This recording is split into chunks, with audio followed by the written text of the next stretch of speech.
Thank you very much, Gordon. I definitely said yes to Gordon when he offered the opportunity to speak with you, but also to enjoy the beer, the first of its kind beer, in about 15 minutes. So delighted to be here, and thank you for making it to the end. The prior speakers were all on point, and I traveled the world with them in terms of thinking through these issues of how do we evolve institutions. And part of why I'm here, I'm hoping, is that I had careers just like you on your side of the seat, and it was my time to serve and see if I could help bridge the gap between our existing institutions into this new world of work, and so inspire some of you to take up public service at some point in time, but also to bring your technology and your solutions to the communities that we have. You know, like many of you, I've paid the tuition to the elite institutions of the country, so you may not be fully aware of the community colleges as an infrastructure and a backbone of our country. Here in California, we have 113 community colleges. It's the largest higher education system in the country with 2.1 million students. And unlike the elite institutions that, you know, where you apply and a small proportion get in, these institutions are intentionally designed to be open to 100% of our communities. So that means that not only the individual who comes out of high school to go into the community colleges, but also to come back when you're 27, 47, 67.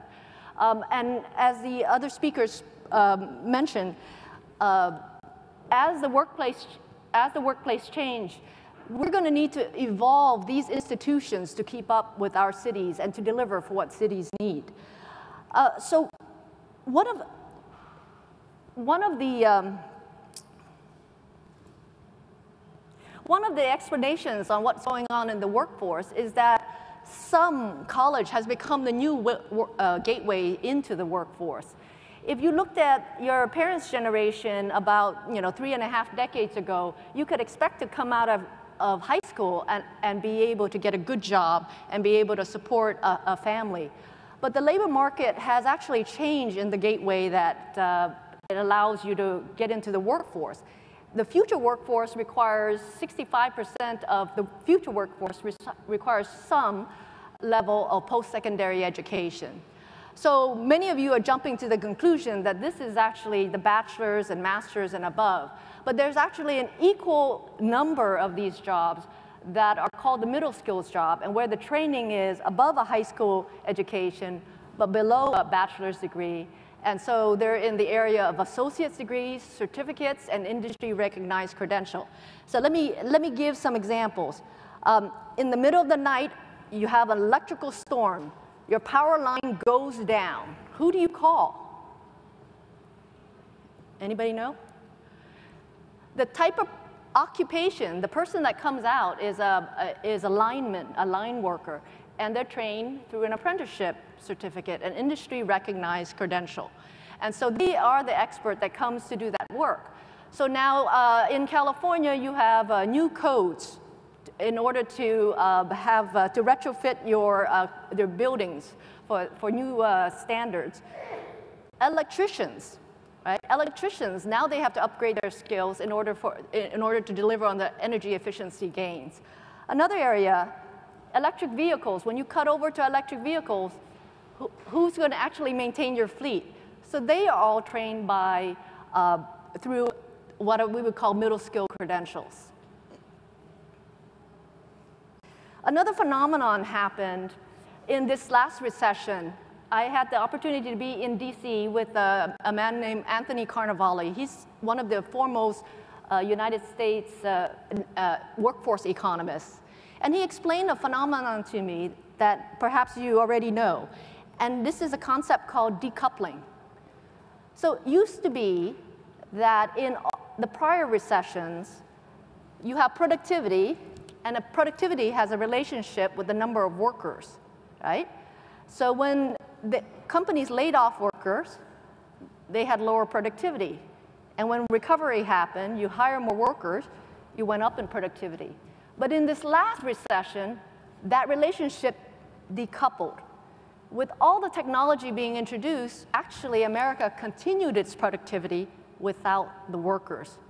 And so as workers were laid off and struggled to get back into the workforce, the actual skills of the workforce had changed.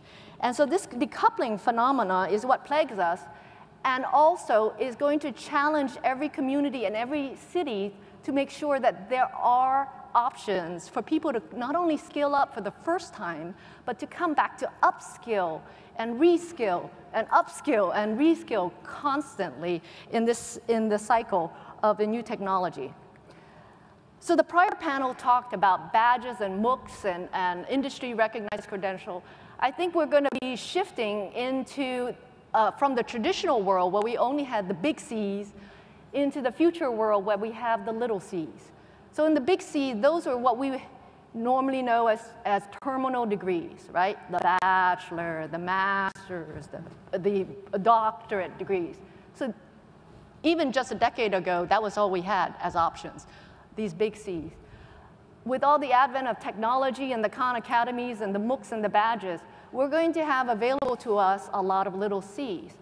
So you're beginning to see some creative things happen. In the city of Chicago, the mayor made a challenge to the community to deliver on 1 million little C's. And so what can you do if you're a community that wants to compete on the basis of not only what percentage of your population has big C's, but perhaps there's a ratio of everybody having a big C and 5 little C's, especially in areas that you're interested in. So coding skills, certain types of soft skills, customer service skills. There's a whole world of innovation that we have yet to encounter. One of the transition anxieties that we're going to have is the transition of our teaching force, though. This is going to be both in the K-12 system and our post-secondary system. And if you think about it, almost all the teaching force has been trained to be the sage on the stage, to be up on the stage like this, and then to deliver in lecture form. But that's not how we work these days, right? So with the Internet of Everything, to be able to teach in the way that is collaborative and how we're experiencing learning and training, they're going to have to learn to teach in a different way and make use of materials in a different way. And one of as you lead your community, think about how do you actually intentionally transition the workforce within these institutions so that they can better play the role of guide on the side instead of sage on the stage. And once they do, you're going to find a lot more connectivity between the communities and your post-secondary education institutions. For example, I was just out there, I don't know, it was Brian, was with Kiva sourcing and crowdsourcing. And he talked about how he wanted to do sort of a cluster strategy within the Richmond community where he would bring childcare, an entity, with retail, and then with, what's the third one? Childcare, retail, and yes, barber. So guess where these occupations are being produced? The community college is, one of the highest producers of early childhood education, one of the greatest producers of cosmetology, and one of the greatest producers of retail skills. So could he actually bring Kiva and financing and integrate it into the curriculum of the colleges so that financing is available to the students to take their own, create their own job? He's also quickly introduced me to a new venture called Pop-Upster. Pop-Upster. So Pop-Upster has access to 2,000 pop-up stores. And so is there the possibility to pop up a number of ventures on community colleges as a way to provide experiential learning for the students before they really hit the workforce? And then vice versa, could you actually pop up the learning within the employer work site and within the community? So many other solutions available once we get over the transition phase. So anyway, community colleges like all other post-secondary institutions, will need to be redesigned to keep up with the changes in the cities and to keep up with the aspirations of cities. It's going to take multiple sectors, as was laid out here. It's not just the job of the education community. It's going to take the employers doing their part, government doing its part, education doing its part, the community and the civic sector doing their part, and thinking through how do we make sure that our communities can access as many C's as possible, whether they're big C's and little C's. We're going to see permeable campus boundaries and some fluidity in terms of where do we gain experiential learning and how do we demonstrate it, how do we build competency. It also raises the question of what is the value or where is the greatest value for place-based discussion. So you have community colleges and many other locations as an asset. When is the value of bringing in the cross-discipline so that you can stimulate the innovation and the learning? And then lastly, there will always be a demand for the EQ side beyond the IQ. Even currently, and no matter what advisory body you go to, employers complain about the soft skills, the productivity skills, the employability skills. And with the increased use of technology and other options, those skills would continue to be in demand. So how do you use the place as a way to develop those types of skills much in demand in the future?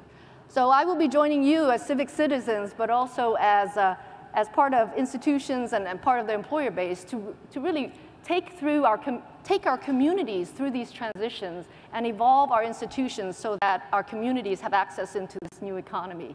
So I look forward to joining you for beer. Thank you.